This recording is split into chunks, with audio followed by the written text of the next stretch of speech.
hemos aprendido a tomar buenas decisiones con tu sabiduría, a elegir el mejor camino con tu conocimiento, a reinventarnos con tus ideas. Por eso hoy, más que nunca, necesitamos el 100% de ti, porque el futuro de nuestro país lo construiremos de tu mano. El 49% de las personas que han fallecido por COVID en Colombia son mayores de 70 años. Ayúdanos a que esta cifra no siga aumentando. Sigue las medidas de bioseguridad y ayúdanos a cuidarte. El futuro es de todos. Gobierno de Colombia. Vamos a ganarnos la vida. Si usas transporte público, guarda distancia mínima de 1 metro de los demás pasajeros. La distancia te aleja del virus. Yo me cuido, tú te cuidas. Así vamos a ganarnos la vida. Colombianos, muy buenas tardes. Los saludo una vez más desde la sala del Consejo de Ministros en la Casa de Nariño, la casa de todos los colombianos. Le damos la bienvenida a nuestro espacio de prevención y acción, dándole gracias a Dios y pidiéndole siempre por nuestro país. También agradeciéndole a todos aquellos que trabajan intensamente para salvar vidas en medio de esta pandemia. Y agradeciéndole también a todos los colombianos que han asumido con cultura ciudadana el uso del tapabocas, el distanciamiento físico, el lavado de manos, los protocolos de bioseguridad y la protección de las personas con mayor vulnerabilidad a los ataques de esta enfermedad. Quiero empezar nuestro espacio de prevención y acción haciendo un balance de las cifras que tenemos para el día de hoy con relación al COVID-19. Hoy se adelantaron 38.135 pruebas y se registraron 10.199 casos positivos, donde se ha presentado búsqueda activa, búsqueda en conglomerados, y eso también incide en que esa trazabilidad nos permita detectar más casos para que una vez aislados y además llevados al aislamiento preventivo, también protejan otras vidas. Quiero destacar que casi el 70%, para ser precisos, el 67.4% de los casos de hoy está concentrado en 5 ciudades, y hoy quiero expresar que han fallecido por COVID-19 367 personas. Yo le expreso a las familias que han perdido sus seres queridos mi solidaridad, mi afecto, y decirles que los acompañamos en oración y que todos los colombianos se unen en una voz de condolencia. Quiero destacar que el 74% de las personas fallecidas hoy está concentrado en 5 municipios. Y quiero también contarles lo siguiente: las personas mayores de 70 años que han fallecido hoy, del total de fallecidos, representan el 49.5%, y las personas entre 60 y 69, el 23.7%, es decir, más del 70% de las personas fallecidas son mayores de 60 años, y más de 70 equivalen casi al 50%. Muy importante enviar nuevamente el mensaje de autocuidado, de que el uso del tiempo de esparcimiento lo hagan de manera muy breve, sobre todo en aquellos lugares donde hemos visto un crecimiento acelerado de casos. También quiero compartirles a ustedes que en total a la fecha en Colombia se han realizado 1.685.530 pruebas, de las cuales 1.357.680 han sido descartados, y acumulados en casos tenemos 327.850, de los cuales el 90% ha sido atendido en casa, el 5% en hospitalización, y el 0.4%, equivalente a 1.565 personas, han estado en unidad de cuidado intensivo. Pero también quiero destacar algo positivo. Hoy tenemos 6.488 recuperados, y quiero destacar que ya el país se acerca al 53% de recuperados de todos los que han sido agredidos por el COVID-19. Quiero empezar nuestra semana, nuestro día de hoy, haciendo un balance sobre cómo está comportándose la pandemia en Colombia, cómo está Colombia comparativamente con el resto del mundo, con otros países de la región, para que veamos la evolución del virus. Y quiero empezar por un indicador que ha sido muy importante, que es un indicador que hemos construido siempre en el análisis con la Organización Mundial de la Salud, con la Organización Panamericana de la Salud, y tiene que ver con contagios por millón de habitantes. Como ustedes van a apreciar aquí en pantalla, Colombia registra 6.249 contagios por millón, Brasil casi que nos duplica, Perú supera los 13.000 contagios por millón, Estados Unidos los 14.000, Panamá los 15.000 contagios por millón, Chile supera los 18.000 contagios por millón. Ahora, otro indicador que es muy importante, el de muertes por millón, donde nosotros podemos ver no solamente la incidencia de la letalidad, pero también cotejarla frente al tamaño de nuestra población. Y si nosotros vemos a continuación cómo avanza Colombia en términos de muertes por millón comparados con otros países del mundo, nosotros estamos en 210 muertes por millón versus 464 de Francia, 581 de Italia, 608 de España, 682 del Reino Unido. Y en el contexto latinoamericano, como lo podrán ver a continuación, nosotros estamos en 210 muertes por millón. Un país como Ecuador, con menos población que la nuestra, está en 325, Panamá, con menos de 6 millones de habitantes, en 341, México está en 371, Brasil 443, Estados Unidos 468, Chile 503, Perú 596. Eso también nos muestra que en términos de muertes por millón, nosotros tenemos comparativamente motivos para ser optimistas, nunca triunfalistas. Ahora, los mensajes también de cuidado y en los sectores donde tenemos más letalidad, como podemos ver a continuación en esta gráfica, es cómo se comporta la letalidad del virus por rangos de edad. Y básicamente en las personas mayores de 70 años, y las podemos ver en grupos de 70 a 79, de 80 a 89 y de más de 90, pues nosotros nos damos cuenta que en la medida en que se va envejeciendo las personas, tienen mayor proporción a la letalidad y prácticamente en promedio, mayores de 70 años, estamos hablando de una letalidad que puede superar el 30%. Eso quiere decir que a una persona mayor de 70 años, si es agredida por el COVID, de acuerdo a los indicadores que tenemos en nuestro país, tiene un 30% de probabilidades de fallecer. Por eso tiene que cuidarse con muchísimas precauciones, que el tiempo de esparcimiento sea lo más breve posible, el uso del tapabocas, el lavado de manos, inclusive la interacción dentro del hogar es fundamental. Pero también quiero destacar las comorbilidades y las preexistencias que acentúan también la letalidad en personas menores de 70 años, como lo vemos también en el segmento de 60 a 69. Ahora, lo que quiero que veamos en pantalla es el porcentaje de letalidad que tiene nuestro país, donde nosotros podemos ver comparativamente que tenemos una letalidad del 3.4%, Alemania tiene una letalidad del 4.3%, España del 9.9%, Francia superior al 13%, Italia superior al 14%, Reino Unido superior al 15%. ¿Qué quiere decir esa tasa de letalidad? Es qué porcentaje de las personas que han contraído el virus fallecen. Y cuando lo miramos también en el contexto latinoamericano, como lo ven en pantalla, nos damos cuenta que estamos, o en el contexto del hemisferio, Colombia en el 3.4%, muy similar a Estados Unidos y Brasil, Perú superior al 4% y México superior al 10%. Destacable que países como Estados Unidos y Brasil tienen por lo menos entre 4 y 6 veces más población que Colombia. Ahora miremos el tema de comorbilidades y déjenme empezar por lo siguiente. Cuando analizamos la letalidad del coronavirus en Colombia, podemos decir que cerca del 90%, quizás un poco más de las personas que han fallecido por coronavirus han tenido comorbilidades y preexistencias. Y por eso quiero mostrarles a ustedes el siguiente cuadro, donde podemos observar cuáles son los rangos, los casos de comorbilidad y preexistencia de las personas que han fallecido.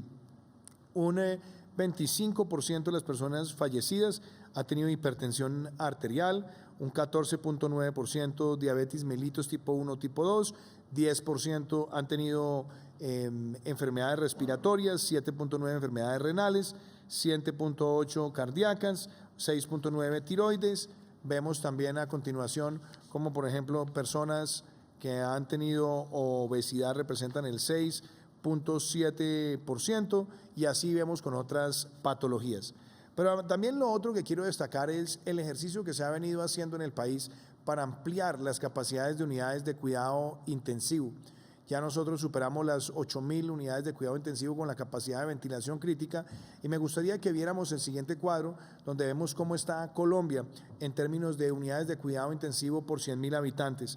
Nosotros estamos en este momento en 17 unidades de cuidado intensivo por 100.000 habitantes, prácticamente superando en más del doble al Reino Unido, a Francia, estamos también duplicando a Italia, estamos superior que España. Estamos por debajo de países como Alemania y Estados Unidos que han tenido una capacidad histórica en el sistema de salud. Y a continuación, cuando vemos el comparativo con América Latina, nosotros estamos hoy con las capacidades expandidas por encima de Argentina, de Panamá, de Chile, de México y de Perú. Y lo otro que quiero también compartirles a ustedes es cómo aumentan las pruebas en Colombia, cómo las pruebas que estamos realizando día a día muestran una tendencia exponencial de crecimiento. Y aquí quisiera que viéramos este cuadro donde podemos analizar el número de pruebas PCR promedio por día, donde nosotros teníamos 2.893 en abril, crecimos a 7.328 en mayo, a más de 14.200 promedio día en junio, a más de 26.000 promedio día en julio, y en agosto, que llevamos 2 días, hemos estado 3 días, estamos en 36.858 promedio día. Y cuando vemos desde el punto de vista de las pruebas mes a mes, que también es importante, me gustaría que viéramos este cuadro, donde podemos apreciar que en Colombia se han realizado en total 1.647.395 pruebas PCR y realmente el salto es tremendamente exponencial, donde nosotros cerramos el mes de julio con 812.960 pruebas realizadas versus 428.900 en junio.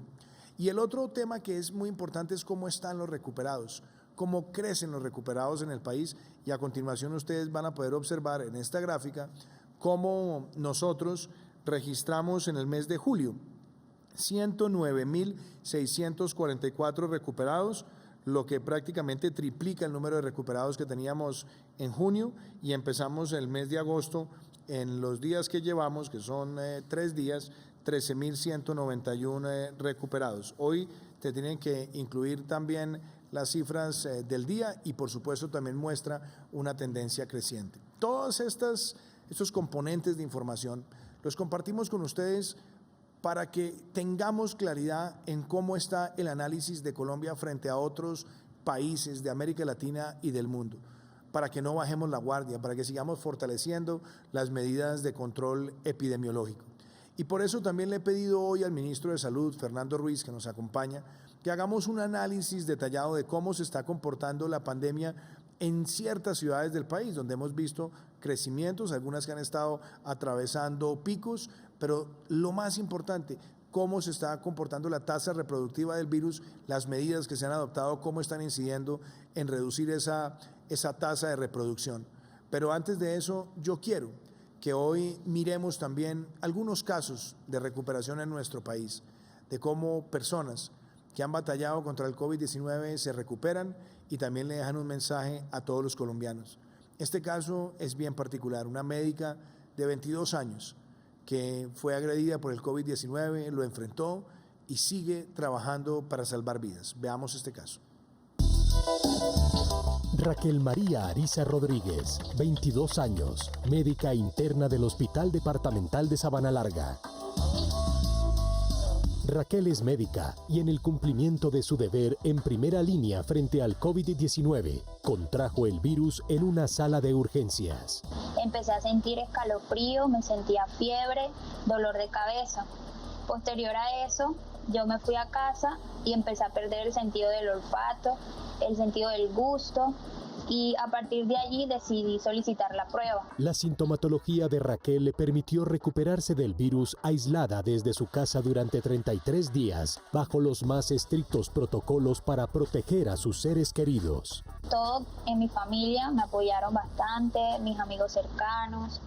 Gracias a todos ellos pude salir adelante porque bastantes días estuve aislada. Gracias al apoyo constante de mi familia pude salir adelante de todo eso y pues ponerle una buena actitud, tomar el tratamiento estrictamente y cuidarme para que ninguno de ellos se contagiara. Y hoy, como profesional de la salud y sobreviviente del COVID-19, envía este mensaje a todos los colombianos. Yo los invito a que no bajemos la guardia, que sigamos juntos, unidos, tomando todas las medidas de bioseguridad, usando adecuadamente el tapaboca que cubra nariz y boca, lavarse constantemente las manos para así disminuir los contagios también a nuestros seres queridos. Raquel también hace énfasis en la responsabilidad de estar bien actualizados con los detalles alrededor de este virus. Informémonos de fuentes adecuadas para poder estar preparados y pues no tener que enfrentar esta enfermedad. Con disciplina y autocuidado, también somos responsables con la vida. Yo quiero agradecerle a Raquel Ariza este mensaje que nos ha compartido tan importante, donde cuenta su historia, pero también motiva a los colombianos al autocuidado.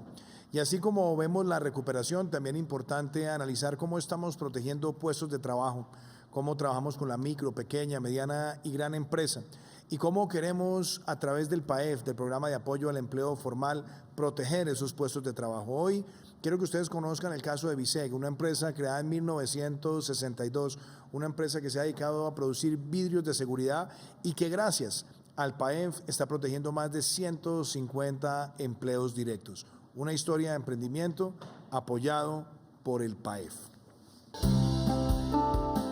En el mes de abril, pues vimos caer nuestras ventas como en un 80% y no teníamos ninguna claridad sobre el recaudo y el futuro inmediato de la venta. Nuestra gente posee un conocimiento técnico del proceso y son colaboradores con antigüedades promedios de como de 7 a 10 años. Y la voluntad de los socios en ese momento fue: no vamos a desamparar a nadie, no vamos a dejar a nadie por fuera. Salimos a buscar y nos encontramos con el programa de apoyo al empleo formal, nos dio la mano. Hemos logrado cubrir con eso más o menos el 15% del total de nuestra nómina. Teníamos en el mes de abril y mayo 169 empleados y de los beneficiados fueron 156. La responsabilidad tanto como el autocuidado, el cuidado para nuestros empleados, sus familias, el estar constantemente haciéndoles ver el peligro tan inminente en que están. Querer la gente hace que todas las cosas de verdad sucedan, porque no hay nada más gratificante que ver cómo la gente se vincula afectivamente a la compañía a través de su trabajo. Nos ha ido bien que simplemente hemos podido sostener la compañía, de que hemos podido sacar avante a las 163 familias que son nuestra verdadera responsabilidad. Pues salió el gobierno, yo solamente tengo por un lado una palabra que es gratitud. El PAEF fue un programa diseñado para proteger los puestos de trabajo en nuestro país. Y también quiero mencionar cómo las empresas en distintos sectores van adoptando protocolos de bioseguridad para proteger vidas, para proteger a sus trabajadores y para seguir contribuyendo a la cadena de abastecimiento de nuestro país.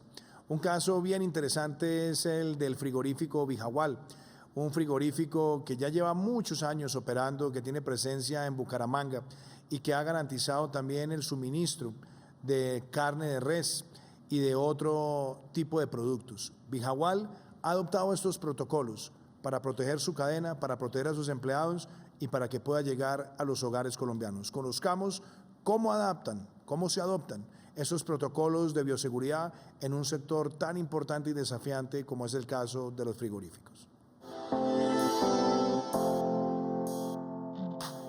Nosotros, como frigorífico de Vijagual, tuvimos el privilegio de seguir operando y desde un principio garantizamos todas las medidas de bioseguridad con todos nuestros colaboradores y hemos venido adoptando nuevas medidas de acuerdo a los requerimientos emanados por el Gobierno Nacional, que nos han permitido garantizar la seguridad alimentaria y la inocuidad de los alimentos. Desde el área de seguridad y salud en el trabajo del frigorífico Vijagual hemos implementado los protocolos de bioseguridad de la resolución 666 de 2020, dando así alcance a los procesos administrativos y reforzando los procesos productivos en las buenas prácticas como lo son el lavado de manos, el uso de tapabocas, el distanciamiento social, la limpieza y desinfección de áreas y equipos de trabajo y el seguimiento de condiciones de salud de nuestros trabajadores y contratistas. Desde el área de aseo y desinfección se ha diseñado y ejecutado un plan de contingencia acorde con los lineamientos de las autoridades sanitarias para aumentar la rigurosidad de los procesos de limpieza y desinfección de la planta y equipos. Además, se les han proporcionado a todo el personal de aseo y desinfección los elementos de bioseguridad necesarios para ejecutarlas.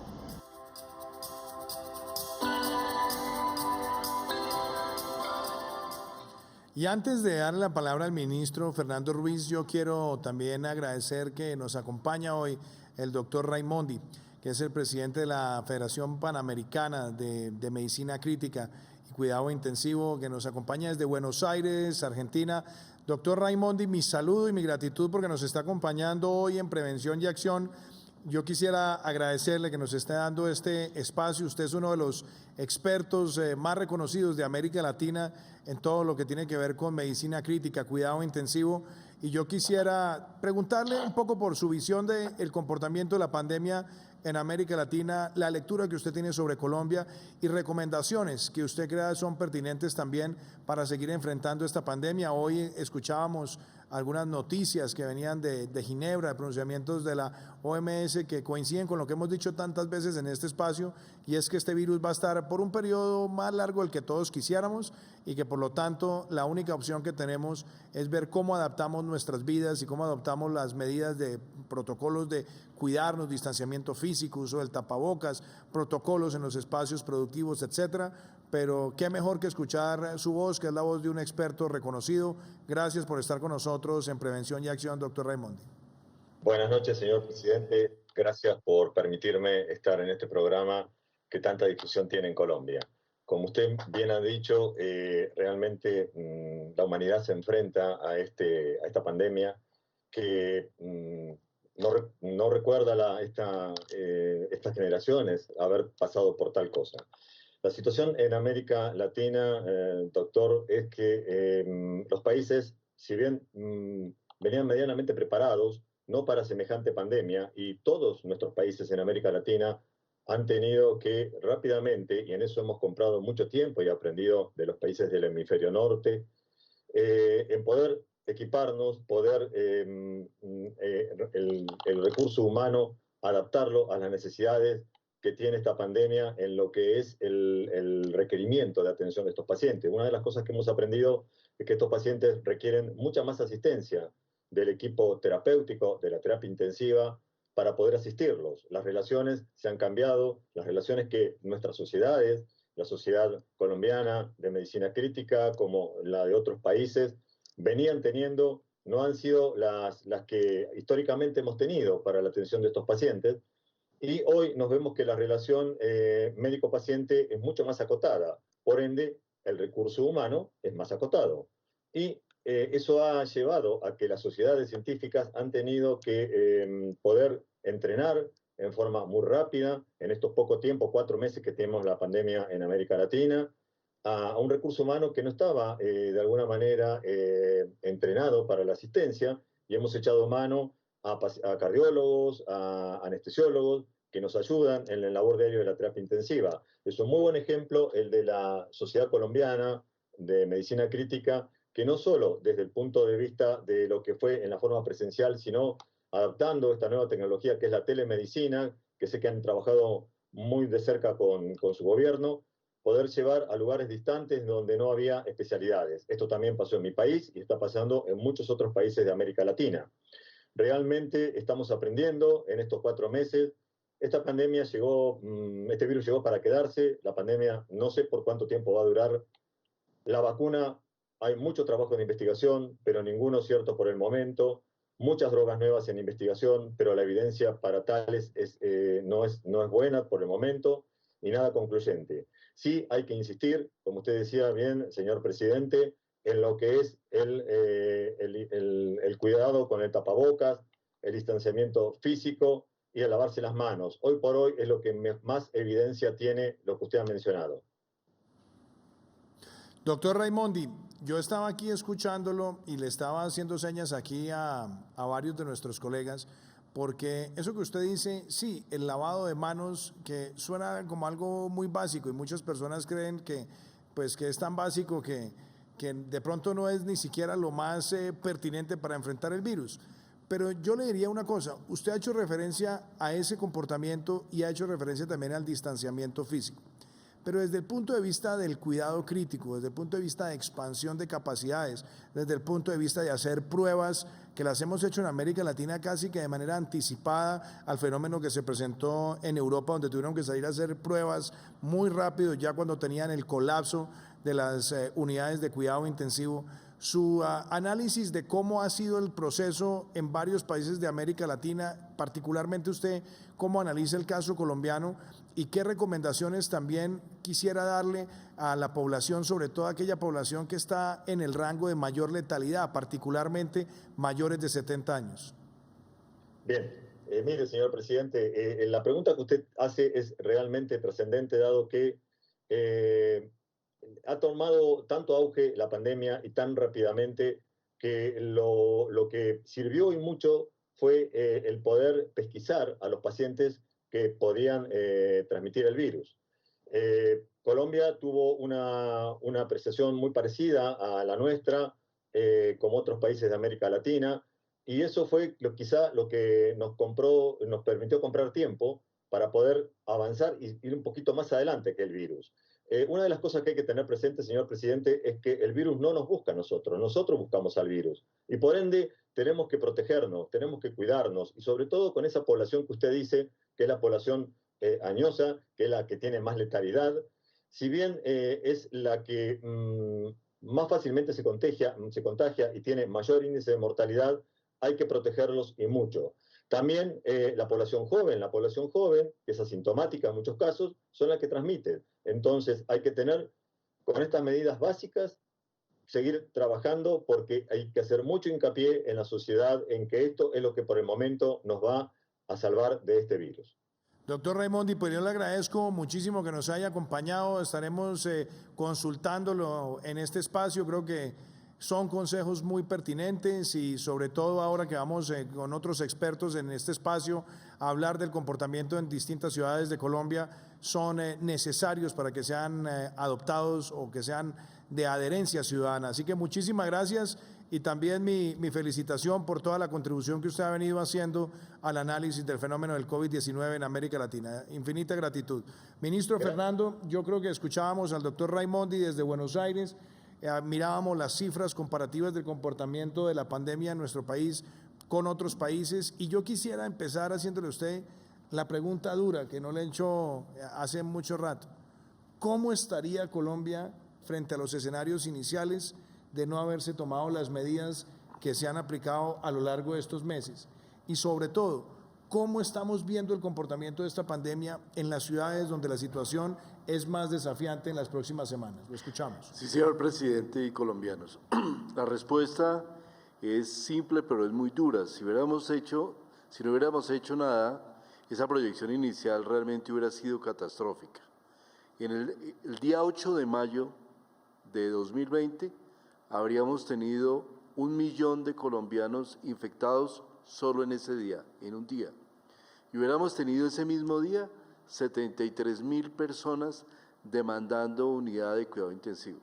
No en unidad de cuidado intensivo, porque hubiera sido prácticamente imposible tener 73.000 unidades de cuidado intensivo. No habría ni hospitales ni lugar donde atender a esas personas, como sucedió en muchos países.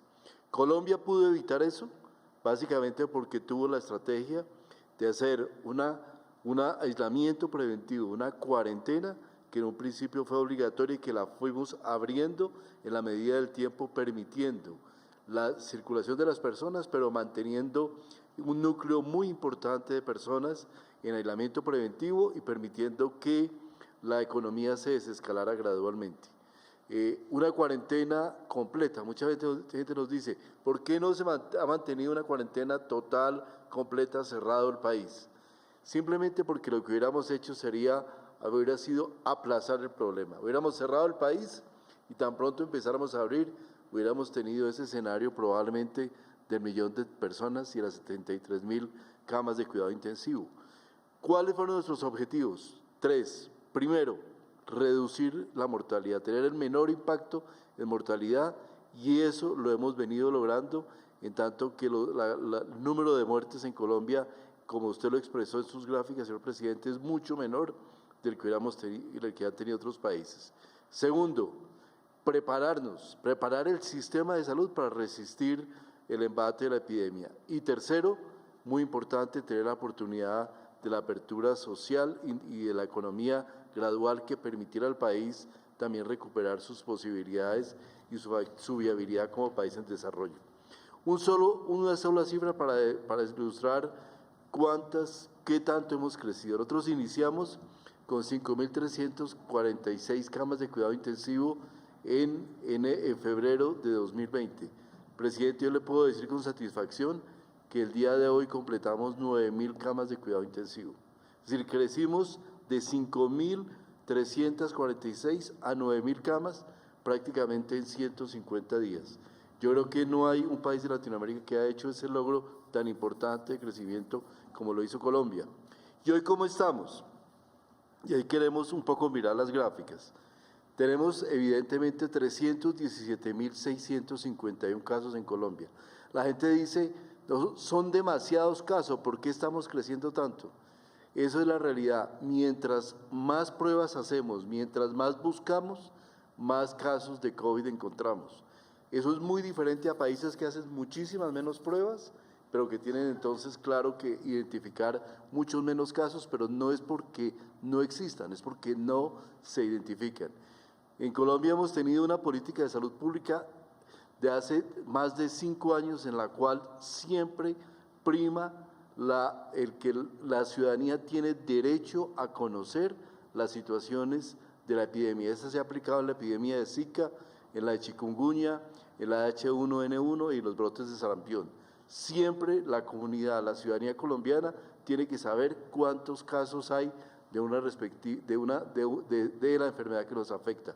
Por esa razón, Colombia es un país absolutamente confiable, probablemente uno de los más confiables de Latinoamérica por la veracidad de las cifras que soporta ese trabajo de vigilancia epidemiológica que tenemos.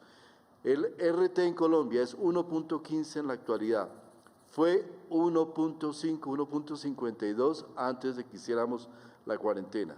23% de las muestras que tomamos son positivas y la letalidad es una letalidad baja, comparable a la de países como Estados Unidos, 3.3% de las personas desafortunadamente fallece por la epidemia. Y tenemos en este momento 2.014 ventiladores adquiridos e instalados con el aporte del Gobierno Nacional. El número de casos sigue creciendo, pero hoy podemos decir que el 29 de febrero, como presenta la gráfica, teníamos aproximadamente un 10% de camas de cuidado intensivo libres, porque estaban ocupadas en otras enfermedades. Hoy tenemos a 31 de julio el 32% de las camas de cuidado intensivo desocupadas. ¿Cómo nos venimos comportando en ciertas ciudades, como usted me preguntaba, señor presidente? Bogotá, la ciudad con mayor afectación, porque indudablemente es la ciudad que concentra casi 8 millones de personas, la mayor tasa poblacional. En Bogotá la epidemia viene creciendo y se ha logrado en las pasadas 2 semanas, en la pasada semana, una estabilidad en el número de casos que se vienen presentando. Tenemos un RT de 1.13, ya está bajando. Tenemos una positividad del 18% y una letalidad muy baja, presidente, y colombianos para tener un número de contagio tan grande, 2.7%, mucho menor que la de países como Estados Unidos o países como Brasil. Y en Bogotá hemos instalado con el aporte nacional 724 ventiladores.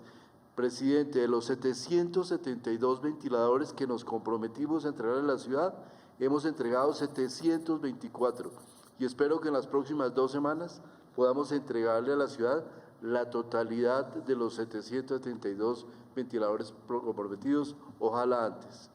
Comportamiento de cuidado intensivo, empezamos hace un mes, teníamos un 29% de ocupación con 1.492 ventiladores. Hoy tenemos 16% de camas libres, 29% de camas libres teníamos hace un mes, hoy tenemos 16%, pero hace un mes teníamos 1.492 camas, hoy tenemos 1.943, lo cual nos indica que en la medida que ha venido creciendo el contagio, que más personas han tenido que recurrir a usar camas de cuidado intensivo, y el aporte que se le ha hecho a la ciudad y la instalación de esas camas de cuidado intensivo ha permitido soportar el pico epidémico en el que se encuentra la ciudad. Ciudades como Medellín, que en un momento tuvo un comportamiento más lento, hoy está en un comportamiento creciente, lleva 19.600 casos, un RT alto de 1.25 que esperamos que las medidas que se tomen. Ministro, me gustaría, por ejemplo, hacer referencia a algo que es importante, escúcheme, lo interrumpo, y es mirar también la letalidad, porque miramos el caso de Bogotá y vamos a mirar ahora el caso de Medellín, pero importante destacar, estamos hablando de las dos ciudades más grandes de Colombia. Cuando uno compara esas dos ciudades más grandes con otras de las ciudades más grandes de América Latina, también quiero destacar que en las dos ciudades estamos viendo letalidades bajas. Y en el caso de Medellín estamos hablando de una letalidad que está por debajo del 3%, inclusive por debajo del 2%. 1.48, presidente. Entonces, ¿por qué no precisamos también esa lectura sobre la letalidad? Que eso también es un mensaje para muchas familias, que claro, han crecido los muertos, es cierto, pero también es importante poner el contexto donde la letalidad de una ciudad como Bogotá o como Medellín es inferior a la que hemos visto en otras de las ciudades capitales de la región. Y ese es el objetivo, y eso se compagina, presidente, con el objetivo central de nuestra estrategia. Si ustedes miran la resolución, si los colombianos miran la resolución donde estamos planteando ya hace más de 2 meses nuestra estrategia, ahí ustedes encontrarán que el objetivo esencial primero de país fue reducir la mortalidad al nivel menor posible, la mortalidad. Nosotros no queríamos, según sus instrucciones, señor presidente, que un número muy grande de colombianos desafortunadamente falleciera por esto, y en ese sentido lo hemos logrado con letalidades como la que estamos observando. En la ciudad de Medellín tenemos 19%, casi 20% de las muestras son positivas, y la mortalidad, la gente que muere, las personas que mueren, la proporción de muertes por cada 100 personas que mueren es de 1.48, absolutamente baja. Hemos instalado en Antioquia 198 ventiladores, y es cierto que pasamos, como muestra esta gráfica, de un 32% de liberación de camas de cuidado intensivo el mes pasado a un 13%, pero con los aportes de ventiladores que venimos haciendo a la ciudad, estamos seguros que la ciudad del departamento va a poder soportar el embate que va a tener frente a la epidemia. Hace 2 meses había cantidad de escenarios apocalípticos. La gente nos decía, la gente va a morir porque no va a tener acceso a cuidado intensivo. En Colombia, colombianos hemos tenido la posibilidad de tener esta situación en la cual hemos podido suplir de cuidado intensivo gracias al tiempo ganado con las medidas que se tomaron y la posibilidad y la inversión que ha hecho el gobierno nacional, costosa pero directa, de adquirir ventiladores. Ministro, déjeme, yo le voy a saltar a otra ciudad. Yo quiero que hablemos 2 casos muy puntuales que fueron estresantes desde el punto de vista de reaccionar muy rápido con capacidades y con cerco epidemiológico, Cartagena y Barranquilla. Hablemos de Cartagena y Barranquilla por un segundo. Las llevo más adelante, presidente, pero entonces siga usted. De Cali primero. Sigamos con Cali, porque en Cali también hemos visto una tendencia. Voy a pasar muy rápidamente por ellas. Cali tiene una letalidad promedio 3.4, un RT de 1.11. Cali se ha comportado muy estable, realmente las políticas implementadas comunitarias en la ciudad han sido muy positivas, se ha mantenido relativamente estable, una ciudad de una afectación larga en el tiempo, pero sin un tamaño desbordado en el número de casos, con un RT bajo de 1.11. También hemos podido crecer de 634 a 743 ventiladores, Sincelejo, una ciudad que fue nuestra preocupación hace 3 semanas, con 4.613 casos, con una letalidad alta, con muy bajo número de pruebas y con una positividad todavía del 32%, pero que ya podemos ver que en cierta forma ya hemos pasado ese pico grande que tuvo Sincelejo y que lo afectó de manera importante. Pasamos de 138 a 173 camas.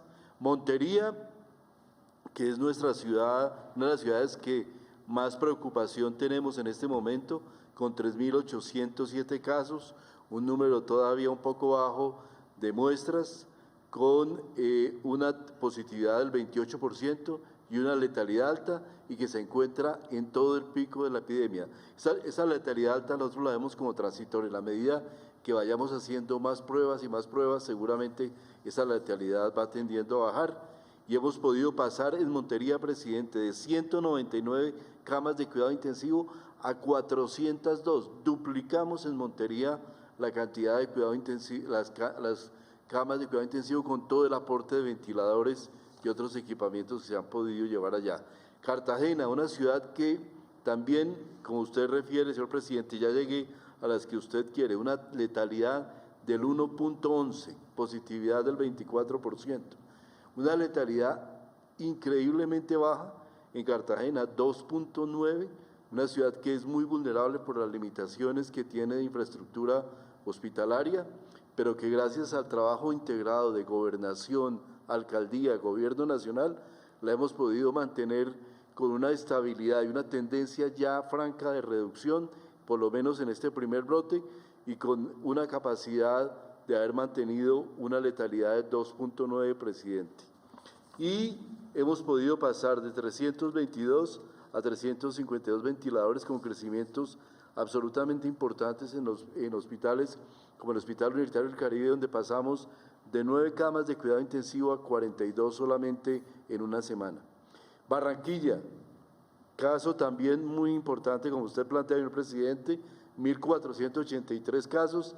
Si todos recordamos, hace más o menos un mes, un poquito menos de un mes, Barranquilla estaba en una situación que estábamos tremendamente, o sea, eran crispación, nervios alrededor de Barranquilla, creció la tasa de contagio, tuvimos una tasa de positividad tenemos una tasa de positividad del 39%, una letalidad del 4.9, relativamente alta.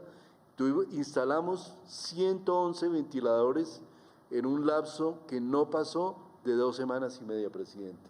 En 2 semanas y media el gobierno nacional, con el apoyo del señor alcalde y la gobernadora, pudimos volcarnos sobre Barranquilla muy rápidamente e incrementar su capacidad instalada de ventilación con 111 ventiladores instalados en la ciudad, y hoy en día podemos ver un panorama de Barranquilla, al menos en este brote, con una tendencia muy franca a la reducción y con incluso con un 55% de disponibilidad en camas de cuidado intensivo. Estuvimos llegando casi al 100% de utilización de cuidado intensivo, con solo un 14% de camas desocupadas. Hoy en día, presidente, estamos con el 55% de camas desocupadas en Barranquilla. Esto no quiere decir de ninguna manera que nosotros estemos al otro lado de ciudades como Cartagena, Barranquilla, pero sí quiere decir que la acción efectiva en este embate, de este brote severo que tuvimos en estas ciudades, ya pudimos efectivamente hacer un control, que es probable que existan nuevos brotes, probablemente también de menor intensidad, pero que ya las ciudades se encuentran preparadas y capacitadas para enfrentar las situaciones que les vengan. De manera que este sería, señor presidente, el balance que podemos presentar en este momento. Ministro Fernando, yo creo que este ha sido un balance detallado, impecable, para que los ciudadanos también vean cómo se va comportando ciudad por ciudad.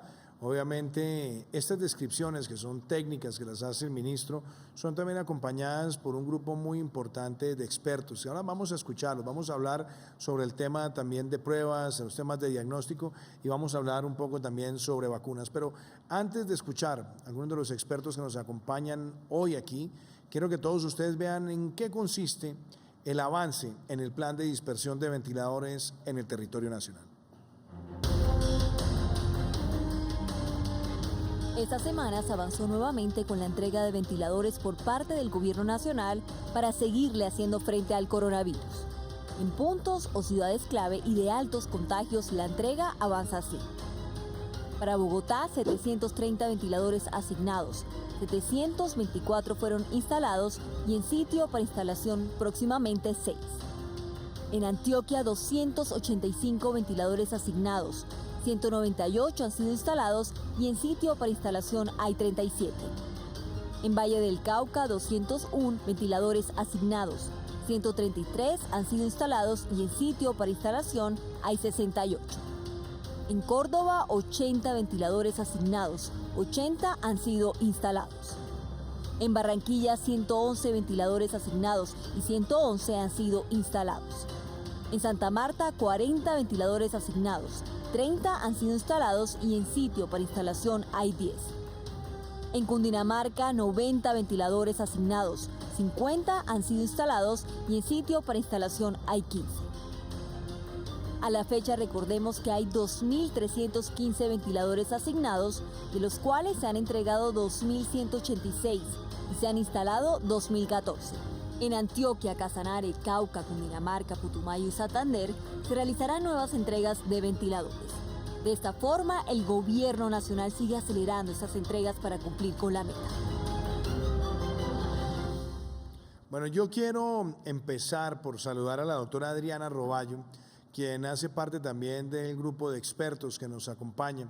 La doctora Adriana es además una experta en las tecnologías de la salud y además ha participado en este espacio de prevención y acción en varias ocasiones. Hoy la quiero invitar, doctora Roballo, para hablar de un tema en el cual también usted nos ha dado muchas luces técnicas, y es la política pública para avanzar en la adquisición, en la universalización, en la distribución de la vacuna. Sabemos que todavía estamos lejos, o por lo menos, como digo yo, es preferible sorprenderse con anticipación que quedarse esperando. La OMS hoy dio un mensaje un poco, como dijera yo, duro, porque dijo, no vamos a correr, el mundo tiene que estar preparado a que de pronto esto va a ir para muy largo y todos los países tienen que adaptarse, tienen que adecuar medidas de recuperación de vida productiva. Pero lo cierto es que también en paralelo hay luces de esperanza, porque hay algunas farmacéuticas que han anunciado avances, que van en fase 2, son 3 fases. Hemos escuchado también la estrategia COVAX, la estrategia Gavi, pero hay algo que es importante, independientemente que tengamos que adaptarnos en ese proceso de recuperar vida productiva, protegiendo la vida y la salud, es cuál sería ese diseño de esa política pública para adquirir las vacunas. ¿Cuál sería ese segmento de la población con el cual deberíamos, en un escenario ideal, concentrar los primeros esfuerzos? Y también cómo lograr una política armoniosa en términos de inmunización. Y sabemos que Colombia ha sido un país destacado en el panorama continental por sus buenas prácticas en políticas de inmunización. Doctora Roballo, muchas gracias. Presidente, buenas noches. En principio, decirle que Colombia es reconocido mundialmente y más en el contexto latinoamericano por un programa ampliado de inmunizaciones muy amplio. Eso, digamos, la política mal haría yo, eso le toca al señor ministro determinar cómo lo va a hacer, pero lo que sí le tiene que quedar claro al señor presidente y a los colombianos es que nosotros estaremos apoyando en la medida que nos requieran. ¿Cómo lo hacemos? Lo hacemos evaluando los diferentes estudios técnicos que se producen en este momento globalmente. Está la mejor de las capacidades de todos los científicos del mundo en una carrera contra el tiempo, porque sabemos que cada momento que se demore más en encontrarse la vacuna va cobrando más vidas. Entonces, conociendo un poco el asunto de cómo se produce la ciencia, cómo la ciencia es la que ha ayudado a avanzar la medicina, y la medicina es el mejor muestra de cómo avanza la ciencia, tengan por seguro que todo el mundo está avanzando en esto. Entonces, la ciencia no se puede hacer tan rápido como uno quisiera. Usualmente tiene que seguirse un método y es lo que conocemos como el método científico. Y el método científico quiere decir que hay pasos. Y en el método científico sabemos que tenemos que comparar si una vacuna se compara contra un placebo o contra otro tipo de tratamientos, y al final, cuando se asignan los diferentes grupos, hay un resultado específico que realmente cause un efecto positivo en las personas que la reciben. ¿A quiénes se dará? Esto lo tendremos que determinar, seguramente el señor ministro nos dirá, con todo el grupo de epidemiólogos del Ministerio, del Instituto Nacional de Salud, mirando cuáles son los grupos más susceptibles y a los que se tiene que dar. En todo el mundo se ha hablado que de alguna forma se le tiene que dar pues, al personal que atiende el problema de salud, a la gente que tiene más susceptibilidad, los mayores de 70 años, gente que tenga enfermedades crónicas no transmisibles, tipo diabetes, obesidad, hipertensión arterial, pacientes que tienen trasplantes renales crónicos, entre otros. Eso es un avance grande. Hay en este momento más de 170 grupos trabajando en vacunas en fase 2, y hay más de 70, en fase 3 hay 5 por lo menos ya declaradas, y el país hace importantes esfuerzos desde el Ministerio para tratar de hacer por diferentes mecanismos las mejores negociaciones para tener la vacuna lo más pronto en el momento que se disponga para el país. Muchas gracias, doctora Roballo. Y ciertamente, ministro, esta semana vamos a tener un especial que vamos a dedicar al tema de avances en vacuna, participación del sector privado, grupos de apoyo, la política pública, en fin, vamos a dedicarle un especial de prevención y acción a hablar sobre el tema de vacunas. Y yo no puedo dejar de agradecer siempre su presencia cuando lo hemos requerido, cuando lo hemos invitado al doctor Carlos Álvarez, el director de estudios de COVID-19 de la Organización Mundial de la Salud, de la Organización Panamericana de la Salud, reconocido epidemiólogo e infectólogo. Doctor Carlos, temas que son puntuales, que yo quisiera que hiciéramos referencia hoy. Uno, el consenso médico de por qué ya no hacer una segunda prueba después del día 14, cuando las personas son asintomáticas o tienen síntomas leves.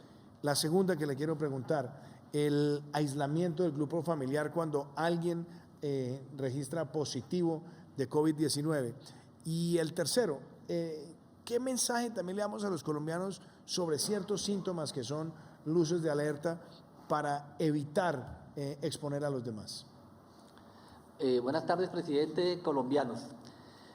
Creo que acá empiezo por la primera pregunta acerca del tiempo de recuperación de una persona y por qué no se le hace la prueba que se estaba haciendo hace 2 o 3 meses. Hoy sabemos que la persona que está contagiada puede transmitir el virus 2 días antes de iniciar los síntomas, es decir, cuando me empiezo a sentir como malito, como con algo de malestar, hasta 10 días después del inicio de los síntomas. Es decir, que una persona se aísla desde el momento que tiene síntomas y se mantiene por 10 días. Si la persona sigue con síntomas, pues va a tener que llamar nuevamente a su médico y ser atendido. Pero si la persona se recupera, lleva por lo menos 3 días sin síntomas y adicionalmente han pasado 10 días, ya se considera que la persona está recuperada clínicamente y además algo importante en esta epidemia, no tiene capacidad de contagio. Así que puede volver al trabajo, puede volver a recuperar y manteniendo las normas de autocuidado porque pensamos que no, pero no sabemos todavía si hay una posibilidad de reinfección. Entonces, por lo tanto, la persona tiene que mantener sus normas de autocuidado, pero no es necesario ni que la persona se haga una segunda prueba, ni que su empleador le pida esa segunda prueba, porque no va a ayudarnos ni a saber que se va a recuperar, porque ya sabemos que se recuperó clínicamente, y adicionalmente, pues no va a cambiar para nada si ya no puede contagiar.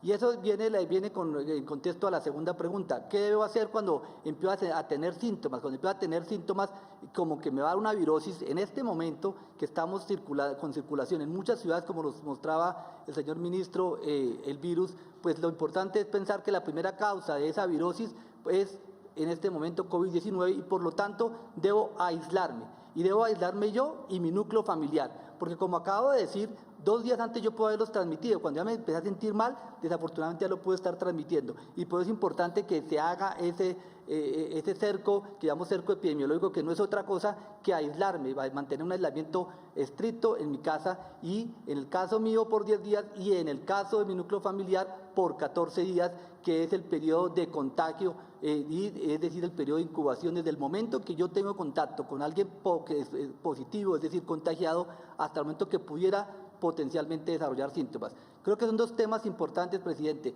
10 días de aislamiento para la persona que ya tiene síntomas desde el momento que empezaron los síntomas y 14 días para la persona que tuvo contacto con esa persona positiva desde el momento del contacto. Y algo que es bien importante para resolver la segunda pregunta, que me la salté. ¿Qué debo hacer cuando tengo síntomas y signos de alarma? Importante, yo debo mantenerme en aislamiento, pero si yo tengo fiebre que persiste por 3 días y empiezo a ahogarme, empiezo a tener dificultad para respirar, que no puedo, mientras voy al baño o bajo un piso de mi casa, me empiezo a fatigar y no es usual que lo haga, debo pedir el seguimiento por mi aseguradora para estar atento en que podría tener que ir a un servicio de urgencias o que venga un médico a evaluarme presencialmente o por teleconsulta. Eso es supremamente importante para evitar cualquier complicación. Carlos, una pregunta. Voy a hacerla muy puntual, con una respuesta muy corta. En Colombia muchos hogares son hogares de tamaño pequeño, 50, 60 metros o menos de 50 metros cuadrados, y muchas veces conviven al interior del hogar 3 generaciones. Ese mensaje de cómo comportarnos ahí con el adulto mayor, con el niño, con la mamá, recomendación muy puntual, sobre todo en estos momentos donde en algunas ciudades hemos visto crecer el número de casos. ¿Cuál sería esa precaución importante que usted le quisiera transmitir a esa familia? La primera, presidente, es que el que nos contagia generalmente son los cercanos. Uno a veces piensa que me va a infectar un extraño, y no, el que me contagia es el ser que está cerca, porque quiere estar más en contacto conmigo. Entonces, a pesar de que estemos conviviendo en un espacio muy cerrado, tenemos que hacer el aislamiento estricto. ¿Y el aislamiento estricto qué es? Mantener el tapabocas, hacerlo bien, colocarme el tapabocas, hasta extremar las medidas de estar lejos uno al otro, de 2 metros idealmente, desinfectar las zonas comunes frecuentemente, y desinfectar es utilizar el agua y jabón o el desinfectante común que utilizamos, o alcohol, limpiando frecuentemente las zonas en las cuales la persona que está contagiada o potencialmente contagiada está presente, para evitar que esta persona le pueda transmitir. Y esto, a pesar de que hay un apartamento de 40, 50 metros, podemos tratar de establecer esas medidas de barreras. Recordemos que el que está contagiando es otro ser humano, y el que más cerca estemos, mayor posibilidad de transmitirlo. Muchas gracias, doctor Carlos. Se nos está acabando el tiempo hoy en nuestro espacio de prevención y acción. Creo que hemos podido abordar varios temas, varias preguntas que se hacen los colombianos con respecto al comportamiento de la pandemia, a las medidas y a las reacciones. Esta semana, como les digo, estaremos hablando de un tema muy especial, y es sobre el avance en el mundo en las investigaciones de vacunas. Y quiero cerrar el espacio hoy dejándoles a ustedes este mensaje de autocuidado. Es con cultura ciudadana, es con nuestro comportamiento como podemos enfrentar y adaptarnos a un mundo, como lo ha dicho la OMS, vamos a tener COVID para largo, pero nosotros tenemos que poderlo enfrentar, y eso depende de nuestra disciplina. No bajemos la guardia, y nos vemos mañana a las 6 de la tarde. Muchísimas gracias. No es hora de bajar la guardia. Vencer al coronavirus es posible y solo requiere de nuestro compromiso. Con responsabilidad y autocuidado le ganamos la batalla al COVID-19. El lavado frecuente de manos, mantener la distancia, desinfectar las áreas comunes y cumplir con los protocolos son el mejor antídoto frente al virus. Al mantener la distancia de 2 metros entre personas, evitamos posibles contagios. Usar correctamente el tapabocas y no tocarlo previene el contagio y protege a los demás. Acatar y cumplir los protocolos establecidos para evitar aglomeraciones refleja nuestra responsabilidad y solidaridad. Recuerda que al exponerte, pones en riesgo a tu familia, tu grupo de trabajo y tu entorno. Juntos y siguiendo los protocolos de autocuidado, podremos ganarle la batalla al coronavirus. De ti hemos aprendido a tomar buenas decisiones con tu sabiduría, a elegir el mejor camino con tu conocimiento, a reinventarnos con tus ideas. Por eso hoy, más que nunca, necesitamos el 100% de ti, porque el futuro de nuestro país lo construiremos de tu mano. El 49% de las personas que han fallecido por COVID en Colombia son mayores de 70 años. Ayúdanos a que esta cifra no siga aumentando. Sigue las medidas de bioseguridad y ayúdanos a cuidarte. El futuro es de todos. Gobierno de Colombia.